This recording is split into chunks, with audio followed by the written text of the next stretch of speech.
filozofisë dhe jeni trashëgimtar të Platonit e të Aristotelit, po nuk jeni. Kryeministri Edi Rama është bërë objekt sulmi në mediat greke pas konferencës që dy udhëheqësit e Ballkanit Perëndimor, Rama dhe kryeministri i Malit të Zi, Miloj Kospajic, zhvilluan 2 ditë më parë në Emiratet e Bashkuara Arabe. Paneli u drejtua nga moderatori grek, John Defterios, ndaj të cilit Rama nuk i kurtheu batutat lidhur me origjinën e tij.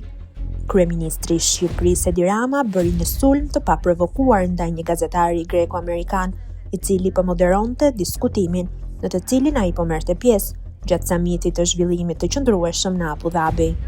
Për një ti në vlerësoni pak njerëzit mendoni se keni monopolin e filozofisë dhe jeni trashëgimtar të Platonit e të Aristotelit, po nuk jeni. Me shumë sinqeritet, për ta përmbyllur sepse nuk dua t'i ha kohën t'i vendi të madh Malit të Zi.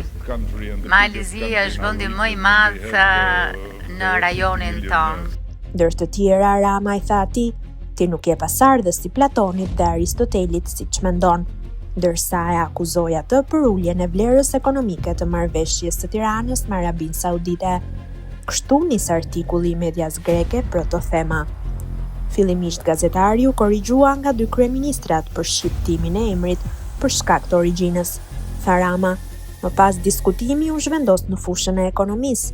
Gjatë një diskutimi shifrash për një projekt të Shqipërisë me Arabinë Saudite, Rama e korrigjoi shifrën duke theksuar se bëhej fjalë për mbi 1 miliard euro dhe shtoi, kur flisni për parat tuaja shtoni 3-0, ndërsa kur flisni për parat të tjerëve, hiqni 3-0.